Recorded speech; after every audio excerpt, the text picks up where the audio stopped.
Welcome to Adulting on the Spectrum. In this podcast, we want to highlight the real voices of autistic adults, not just inspirational stories, but people like us talking about their day-to-day life. Basically, we want to give a voice to a variety of autistic people.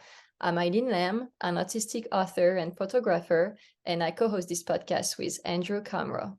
Hi, Andrew. Hey, Eileen. I'm Andrew, an autistic entrepreneur and founder of the Neurodiversity Index. Today, our guest is Daniel. He's an umpire, referee, drummer, bass guitarist. He has been officiating for 8 years in multiple sports. He has also been coaching bowling for 12 years. He's the first special needs official in his town. He volunteers his time with Autism Speaks as the logistics chair for the Staten Island Walk. He's scheduled to officiate the Special Olympics World Games in Berlin, Germany this year as an athlete official for football. He's also one of 2 U.S. soccer officials going. Well, welcome, Dan. Thanks for coming. So one thing that we like to ask all of our guests is, how do they identify? And we don't mean the usual pronouns, although you feel free to share those, but we mean autistic person with autism on the spectrum. Do you have a preference or none at all? You know, the funny thing is, other than the pronoun preference of he, him, I'd go with person with autism. Awesome. Okay, thank you. Speaking of autism, that's why you're here. When were you diagnosed with autism? Were you a child? Do you remember anything about the process? Ooh, I do indeed. Age 2.5. How I got the diagnosis? Mm-hmm. Well, it all came through a febrile seizure, too. Weird, isn't it?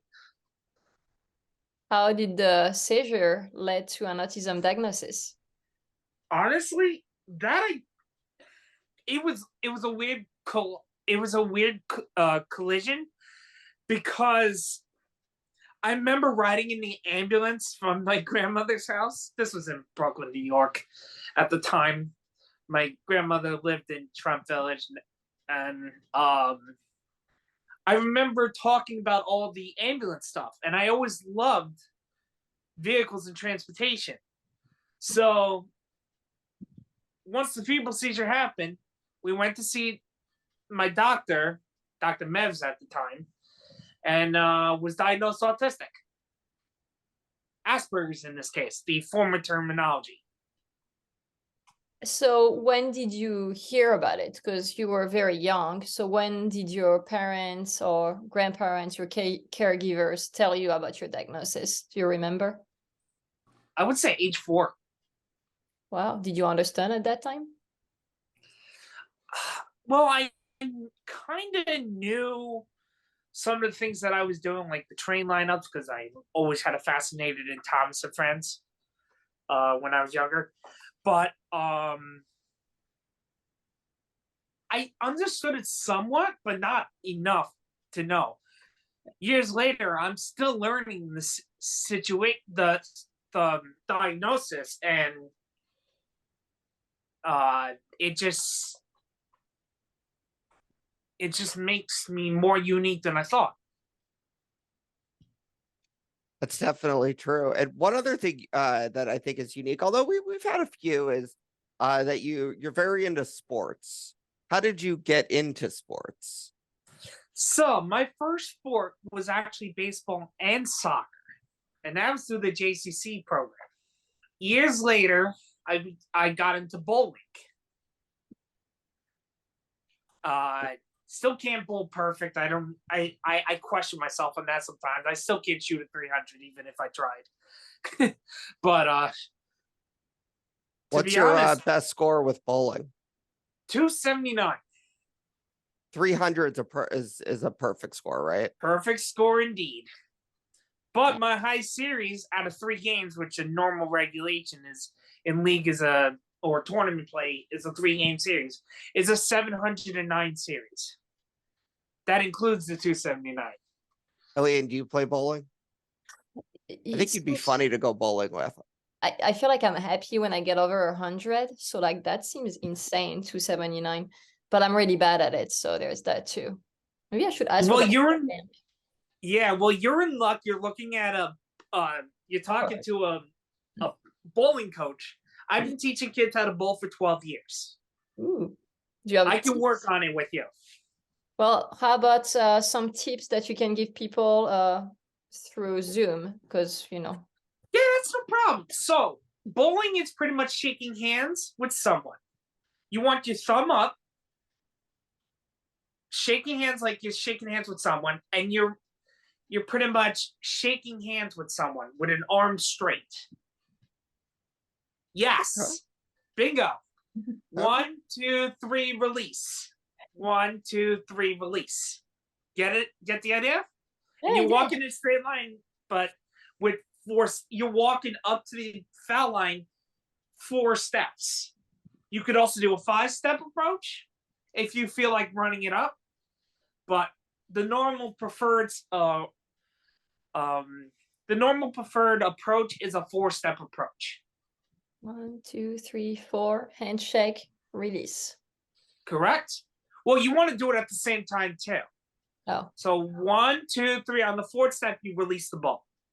see, coordination. Like that's one thing Coordination is key. terrible at. So I'm terrible too. Don't worry about it. We'll work on it. that's funny. So what other sports do you like? You said soccer. That I'm pretty good at. Or maybe it's just because I really like it and I practice so much throughout my childhood in France. But are you good at soccer? Do you play in a league or? So to answer that, I used to play goalkeeper. I really stood on my head. But I don't play anymore. Standing on your head is like the goalie is on fire, making all these really huge saves and everything. It's a hockey term, but it's also can be used in soccer too, or football in this case. But I also referee as well. Nice. So that's a lot of running, right? Yes, it is. That's the thing. With soccer, I'm actually going to the Special Olympics World Games in Berlin, Germany this year. That's what we heard. Tell us about that. That's really impressive. So last year, I did the USA Games in Disney for softball umpiring and the Unified Cup in Detroit, Michigan. I got contacted recently in March after I filled out an application as an athlete official, because I also do Special Olympics bowling. And I'll be attending the World Games in Berlin as an athlete official, officiating football 7-a-side. This is my first time going overseas by myself too. So my mom's really nervous for me, but yes. But I travel around the country for officiating soccer. And let me just say that even though I've done all the ECNLs, the Elite Club National Leagues, and the Development Academy, and the Girls Academy, soccer leagues, and all those tournaments I've done, the World Games is my biggest assignment yet, and I'm not going to let the U.S. down. I'm one of 2 U.S. athlete officials representing U.S. soccer going. That's incredible. And for the people like me who don't know anything about sports, what's the difference between football and football 7-a-side? So that's football. Football is 11v11. The 11 players on each side. Football 7-a-side is 7 players on each side on the field, on the pitch. Wow. I had never heard of it. Is bowling an Olympic sport? So to answer that question, try to, but no one takes it seriously. But it is considered under the U.S. Olympic Committee umbrella. Okay. Which in this case, with coaching, I'm a registered volunteer, like I mentioned, with the United States Bowling Congress. And I had to go through Safe Sport and to get my coaching's license, my badge in this case, through the USBC and the U.S. Olympic Committee. Okay. So Yeah. So sports has lots of rules, and being, a referee, you have to follow lots of rules. And autism is very much related to having lots of rules. Um, do you think it makes your job harder or easier, being a referee? You know what? To be honest with you, it makes it. I'm gonna say in the middle, Okay. and I'll tell you why. Not first off, we all know that autism you can't really tell through. Many people can't really tell the difference, and whenever I go up to a coach or a player or a parent and say I'm a referee with a disability, in this case autism, they're like, "Oh, we don't even notice it, but you're that good." I'm like, "Thank you," and I'm like, you know what? I get that all the time, and it's just it's not disheartening, but it's positive to see that people are recognizing it after the fact. Once I tell them, and then I see them again, and and then next, if there's like a post, like I had U.S. Soccer did a post on Top Soccer Tuesday based about me being a referee with autism, and they're like, "Oh wait, we remember him. He was at that so and so tournament." In this case, it was the U.S. Soccer National League Pro in Disney. He's a good referee, and he's a really good role model for those on the spectrum with as an official. I see that comment. It makes the whole job easier than it did from the first place. So, like I said, it's in the middle. Do you get angry when people don't follow the rules? To answer the question, no, because you have to stay professional at all costs as an official. Has anyone ever gotten angry at you? Yes. How was that? Well, there was one scenario, where I had this. I didn't lose control of the match, and I know I did not. But this was this one game where I had to eject the coach, or dismiss in this case, by the technical terms, by a red card send off, because now FIFA allows referees to issue red cards to coaches, not just players and substitutes. You can also red card technical area staff, including coaches, head coaches, managers, whatever the case may be, depending on the league. And I had this one ejection where the coach actually touched me. It led to a red card. Because what happened was he claimed that it was the ball touched one of his players in the head, which the new heading rule protocol in this case is if it's an unintentional header, it's a drop ball. Well, that's what happened, except he was claiming it was an intentional header. So then he kept getting upset. I was going to give him the yellow, but as soon as a few expletives came out, and I'm not going to repeat them because it would look bad, I pulled out the red card and took his pass. And what is a red card for people who don't know? A red card is you're done. It's the last. You don't want it. You don't want a red card first off, because you want to stay in the match. A red card means ejection. They're done for the game. And say there's only one coach on the bench, and in this case, this was happening, the match is officially terminated at the time of the stoppage. In this case, it was halftime. So in this case, he lucked out on the draw.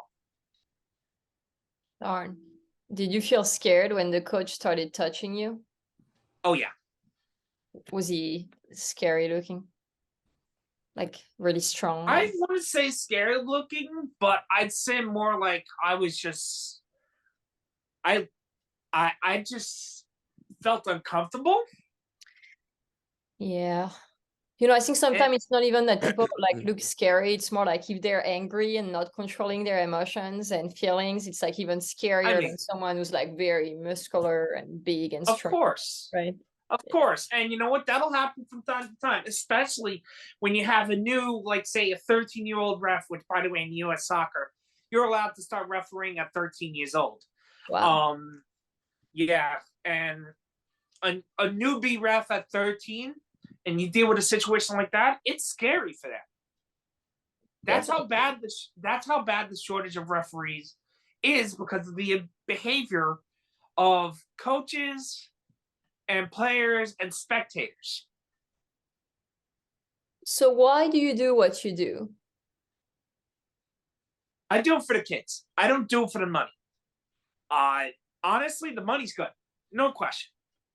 But I'd rather be someone there that can keep the kids playing, that can have the kids trust me, and be that father-like figure that I'm not yet, but but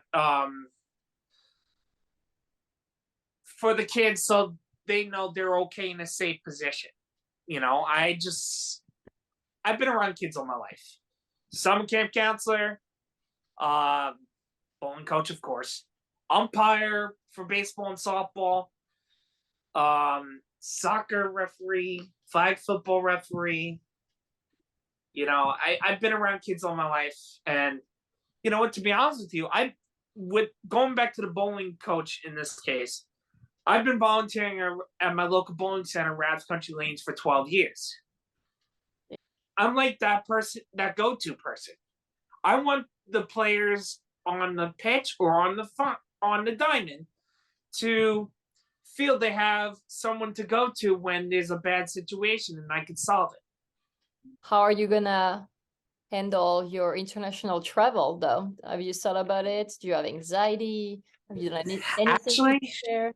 yeah, that's a good question. Have you got your passport yet? I did work on my passport, so it's the first time. And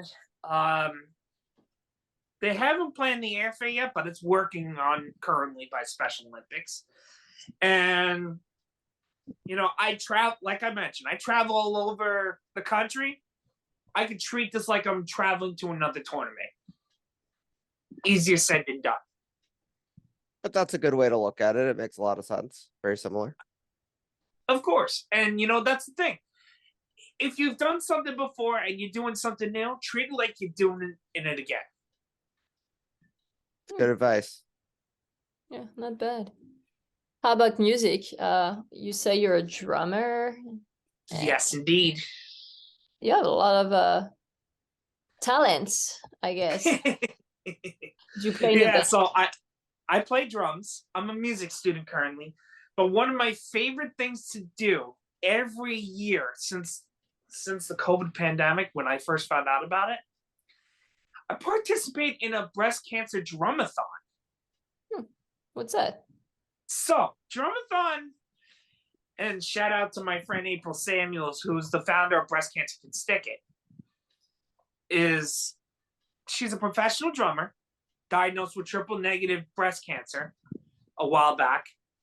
And drumathon is a fundraiser where you raise, say, the minimum $250, and then you get to play on the stage and do a drum solo in front of everybody on the stage. And also, the best part is they also have some celebrity rock drummers there every year I go to, and it's a good time. It's a really good time. And to be honest with you, I love going because the same way I did with, I mean, the kid, it's a lot of fun. I'm being me in this case when I get on the kit. You know, Autism Speaks every year. Well, not for the past few years because of the pandemic, but we have that big concert in LA called Light Up the Blues. And this year it's actually on Saturday. Well, this episode is gonna air after the concert, but Steven Stills is gonna be there, Willie Nelson, it's gonna be Neil Young, pretty big, and You're gonna be there, right, Eileen? I'm gonna be there, like my guitar and stuff. No. Hey! Say guitar again. Say it again. Guitar. Guitar. Guitar, like guitar. No, but I'm gonna be there and I'm excited. And yeah, I just wanted to mention that because I think it's awesome. But I know you do some things with Autism Speaks too. So That can you is tell us correct. about that? So I'm the logistics chair for the Staten Island Autism Walk for Autism Speaks. And one of my main, and I'm the only committee member on the spectrum for the Staten Island Organizing Committee. Oh.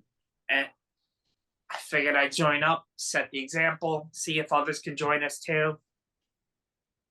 I just want to be that outlying voice of reason so many others can find the right ways to get involved.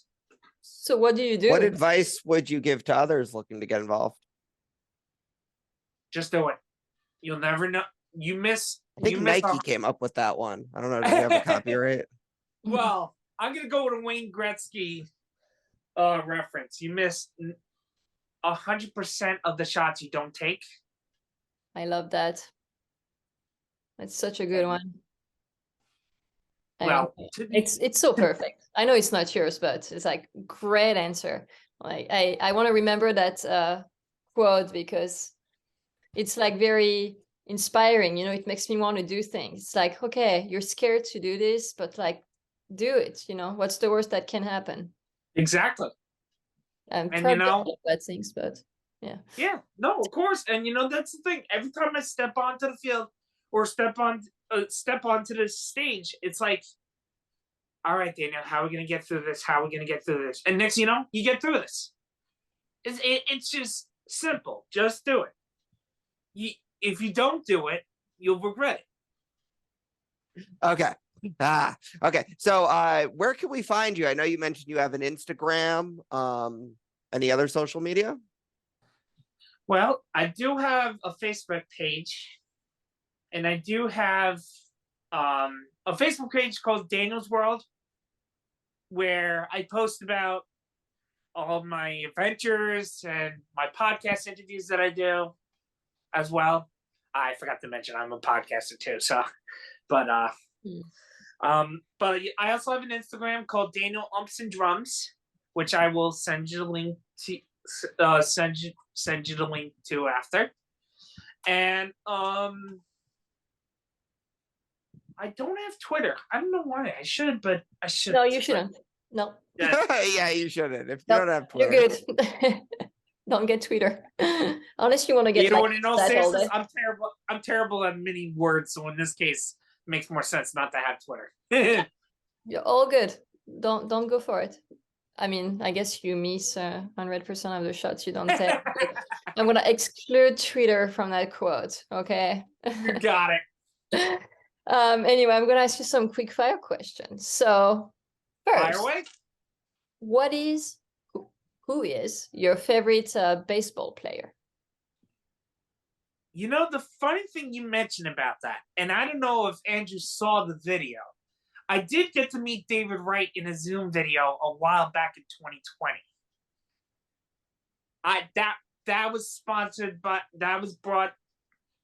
put together by Wilson Sporting Goods and Autism Speaks New York and Autism Speaks. So David Wright, I am a huge Mets fan. So awesome. Oh, my apologies. I know. Hey, you know what? The Yankees are. Giancarlo Stanton just hit the DL, I think. The IL. I like the Jets, so that's just as bad, if not worse. So That's fair. I'm a Giants fan, Yeah. so. But there is something I do want to tell you this, Andrew. I yes. did work in Special Olympics snowball at MetLife Stadium, so I have gotten to touch MetLife Stadium turf. Very cool. It's a flag football tournament every year. Very, very cool.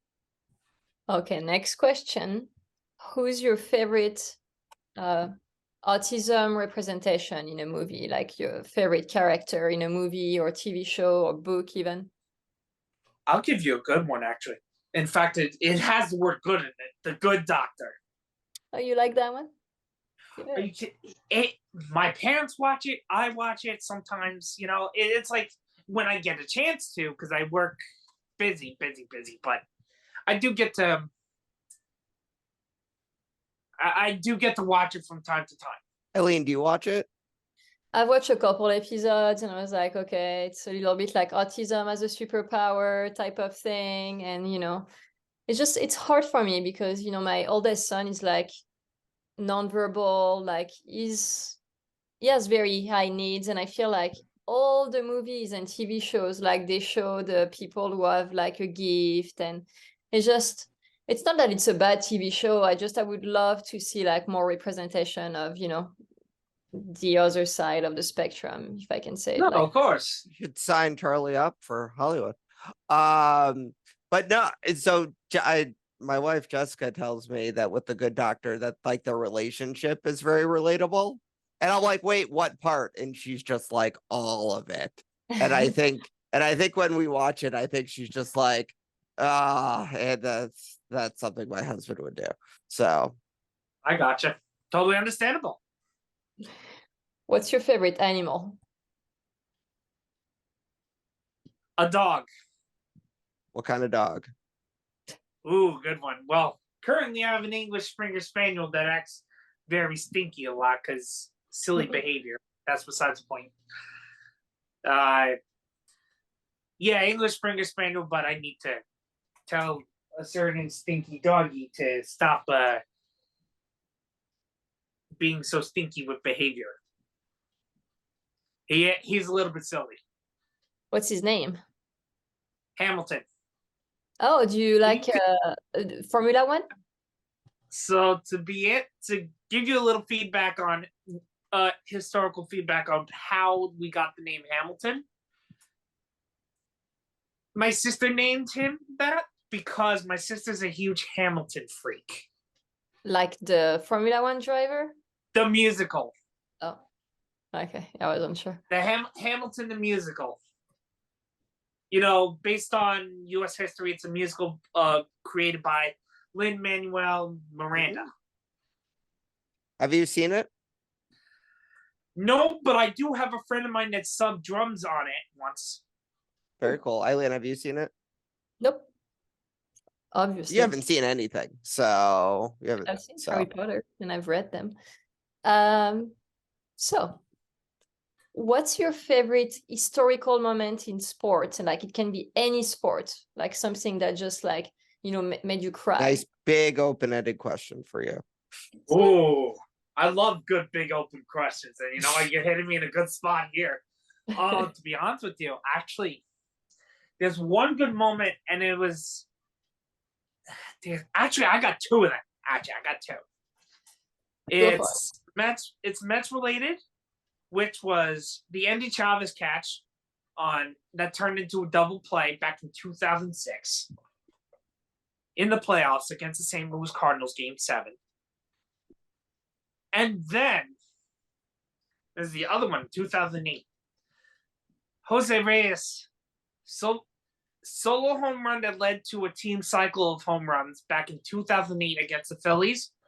And get this, Andrew, the broadcasters for the game, one of the analysts decided to pay the SNY from the Comcast Sports Philly, or in this case now NBC Sports Philadelphia, decided to pay a visit to the Mets SNY booth, and Keith Hernandez went over to the Phillies booth to talk a little baseball here and there, and I got to see Jose Reyes homer while they were talking about it. That's really cool. You know, in all seriousness, I don't think, to be honest, I kind of watch a lot of broadcasts a lot because I try to get better at the rules every day, and I love listening to announcers to the people in the broadcast booth try to talk with each other. You know, I mean, everybody in Major League Baseball broadcasts are really good friends. So that the last time a broadcast swap happened was back in 2008. Andrew's going to ask you the last question now. Are you All ready righty for then. it? So is glow in the dark a color, a property, both or neither? Ooh, glow in the dark. So, I gotta think about this. Wow. I Good one, good one. I'm gonna say it's a little bit of both. Glow in the dark could be a color, but it also could be a property because the color can be what's the word I'm looking for? If we're talking property financial wise in a coloring term, Crayola can mark it on that easily. If you think about it. It's good reasoning. We like it. We just have a little debate, so we like to ask Okay, everyone but on the show. I mean, his So, reason is really good. I mean, give that to Yeah. him, Andrew. That was pretty impressive. I seen the glow in the dark color by Crayola, and to be honest with you, I'm surprised they haven't trademarked it yet as Maybe a they can't. property. Maybe Well, they Till can. now that you said that, because I'm sure they're listening to us right now. So I hope so. I hope so. Steamboat Mickey becomes public domain very soon. That's why they were able to make the horror movie Winnie the Pooh, because it's been 75 years. So, Ooh, yeah, that's like a good point. there's like a Blood and Honey horror Winnie the Pooh that's out, and it's allowed to be out because it's been. I like trademark law a lot. So is this sorry, real or gotcha. is this a joke? There is like a Winnie the Pooh horror movie. Blood and Honey, Yes. yeah, and it's allowed to come out because the copyright on Winnie the Pooh expired. Yep. Oh my So, God. and nobody's going to confuse a horror slasher Winnie the Pooh with the other Winnie the Pooh. So, so it was able to come out. So Steamboat Mickey, like the original Mickey Mouse, like that specific Mickey Mouse is going to be next. So maybe we'll have like a horror slasher Mickey Mouse film. Maybe. Or Disney could reinvent the wheel. So if you think about it, Disney could also Disney could turn that into a horror movie either way too. I don't think Disney's going to do that, but it's worth a shot. All right. Well, thank you so much for chatting with us today. It was great. It was a bit different from what we usually talk about. So that was awesome. I feel like next time I go bowling, I'll have to report back to tell you if the handshake is working out. It probably won't, but practice makes perfect. It doesn't hurt to practice because in all seriousness, there's always a chance. I mean, you could always go for lessons too if necessary. It's worth it. Yeah. You got plenty of free time, Eileen. I think you should go for it.